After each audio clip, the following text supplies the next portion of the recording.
Hello and welcome to my hobby bench yet again. This is going to be part 2 of the Carbs series, and I'm going to just dive right into disassembling a Super Tigre carb here. Now, I've always referred to this as the Super Tigre Mark 10 carb or Mark X, as it's also, well, 10 is, X is 10 in Roman numerals. But, you know, for the life of me, I'm having a hard time actually finding that reference anymore. I could have swore that I'd seen that many times. But I don't really know now. I don't really know what these are actually designated. All I know is it's a really good carb. So I've got two here. This one came off an operational engine and it's in really good shape. So I'm not going to be disassembling that one. Luckily I've got two here. Now this one is basically the same carb. This is the one that in the previous video I showed is missing the idle stop screw. I don't know, maybe I need to zoom in a little bit more here. The idle stop screw, so that's the only thing that's different from this carb, the good one, versus the not so pristine one. So I'm going to disassemble this carb here because honestly, and the only other thing that's different is this has got the rubber seal on it. That's missing on this one. So I'm going to disassemble this carb just so we can look at the internal components. But before I do that, I don't know if that's too in or not. I just want to make sure I keep my hand here. I had made reference to Super Tigre carbs having 3 adjustments on them, and this is backed up by a documentation that was in one of my engines before. I don't think I have it now. And those 3 being high speed needle, low speed or idle adjustment or low speed mixture screw, and then this here. These 2 screws here actually hold the spray bar in place. So that's the 3rd adjustment. So basically what you would do here is you just loosen those screws, and we'll take them out here eventually. But if you loosen those screws, now what you're doing is you're adjusting the spray bar angle. And the spray bar is probably not going to be... man, that could be tough. I don't know if you're going to be able to see in there or not. I may have to actually get to disassembling this, and I'll show you how you're actually... This is a cat's eye spray bar, and you're actually moving the opening of the cat's eye. Well, say the opening is this, and that's the shape of a cat's eye. You're actually moving it fore and aft like that. So, since that's missing the idle set screw, or the throttle stop screw, I'm going to go ahead and take off what I believe to be called the barrel retention screw. So here's another thing that many of you may not know or realize is that I typically do not completely disassemble carbs when I am working on engines. That's just not something I do. I've found it seldom do I ever really need to do that unless the carb is in really bad shape. So it's not like I go around disassembling carbs all the time. I see Sasha has chosen this time to go to the bathroom. So it's not like I go around disassembling carbs all the time and I'm in them all the time. So don't think that, and I certainly don't replace any O-rings that often in carbs other than the one at the base, because that's the simplest. I've never really found much of a need to replace the other O-rings. So I've just loosened that screw, and as you can see, it just pulls this out. So the thing that I'm finding curious here is that must be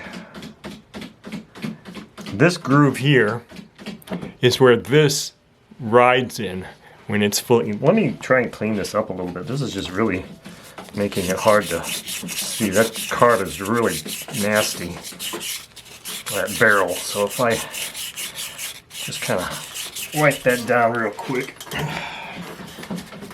might be a lot easier to see some of these things here. Okay, so that's easier to see. So, as I was saying, that groove is where this throttle barrel retention screw goes in there and it holds it. And as I said in the previous video, it's usually an angled type of thing like that. So, as we take this thing out, typically in many carbs there's a spring inside there, just like this, that kind of acts to hold tension against the barrel, kind of pushing it out like that. Now, as I had mentioned before, I was under the impression, you can see this cutout here. This is where the idle stop screw engages. I was under the impression that was completely cut out and open, but it's not in this case. So you would actually have to take both of these screws out to actually disassemble this carb completely, to pull this barrel out completely. So that's all there is to that. And what I'm going to do now is I'm going to take these two screws out here and I'm going to pull the spray bar out. And then you're going to be able to see this spray bar mechanism.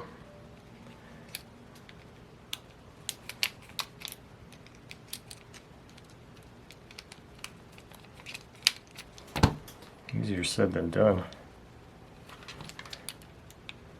The slots on that screw are not super deep.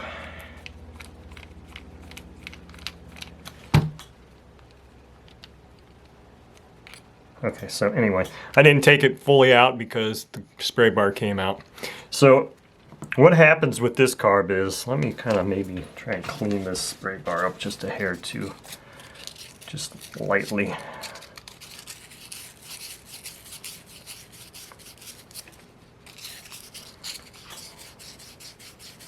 think the cleaner it is, the easier it's going to be able to be to see. So here's our spray bar. See this fuel inlet? And right here is that cat's eye opening. So as you can see, as you move this, pretend like you're doing it like this, and you're moving it down and up. As you move that, you're altering the angle of that spray bar within the carb body. And ideally, the way they, in the old instruction manual I had, it was basically saying that right now, that cat's eye looks like it's down straight. It's completely, I know it's going to be hard for you to see, but I can see it. It's completely, the opening of it is completely straight down, and look at the orientation of the fuel inlet. It isn't like this. You know, a lot of people want to have their fuel inlet be like this. And that may be, I think, where a lot of people have issues with this carb is, and that might be what they see is either it was a used carb and somebody didn't really know what they were doing and they loosened that up and they're like, well, what the hell? I want my inlet like this, but without knowing that they're actually adjusting how the spray bar is oriented. So if you rotate your fuel inlet up like that, now your spray bar is pointing almost this way. So it's shooting fuel this way instead of down into the opening of the port on the crankshaft to get it up into the combustion chamber. So that's where a lot of people would have issues with their transition, I believe, is that they didn't understand that this is the third adjustment. And you can just slightly vary this too.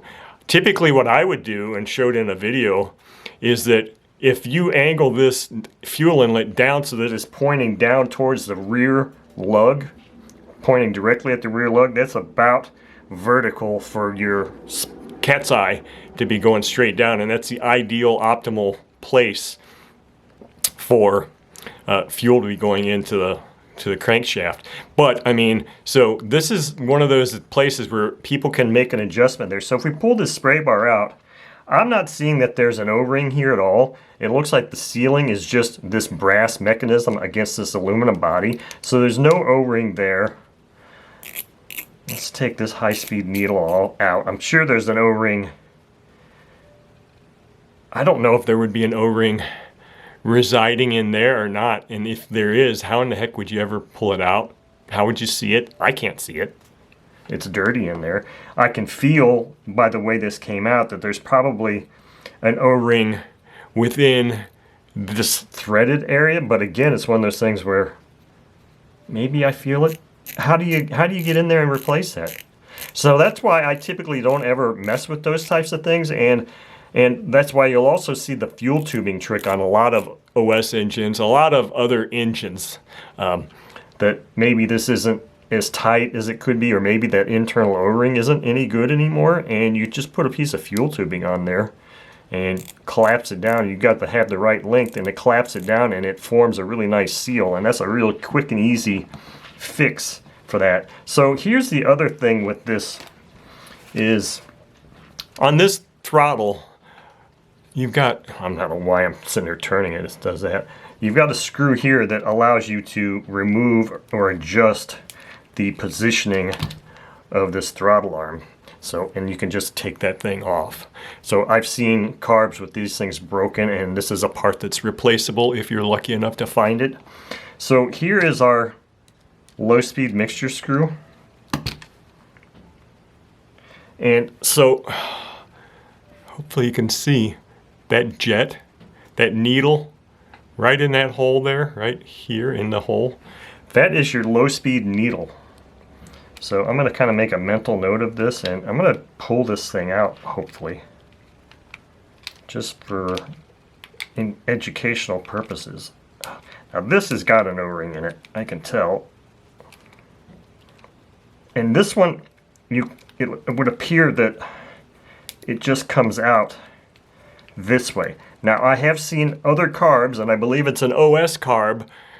Some OS carbs, not all of them because they have a lot of different ones, some OS carbs, to get this low-speed needle out, you actually screw it all the way in and it drops out through this hole. And maybe I'll have one like that that we can do. And that one makes it kind of interesting because then you got to try to get that thing back up in there, and you got to push pressure in on it this way while you're trying to turn it back in. So those are really kind of tricky, but this one looks like it's coming out, you know, your standard way. And this is going to have a rather long needle on it that's very delicate. It looks like it might be completely unscrewed, and I'm not sure. I don't see that needle in there. I don't really want to go doing a whole lot with this thing. I'll see if I can just very lightly grab this and maybe it'll come right out. There we go. All right, so there, I just very lightly grabbed on that. So here's our low-speed needle on this carb.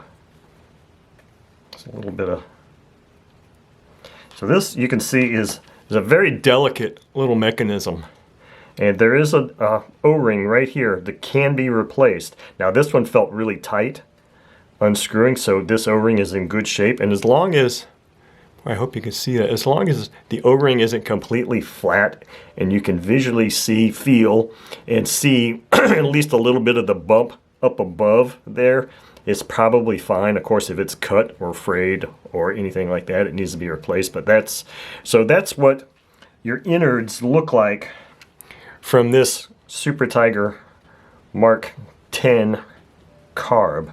That's really all there is to this carb. Not too complicated, but it's very important to understand that the part about the spray bar, because that's kind of really where the metal hits the pavement, or the rubber hits the road, or whatever I'm trying to say. Because a lot of people have tuning issues, and maybe it's because they just inadvertently said, well, I want my fuel inlet pointing up instead of where it really should be, which is more pointing down.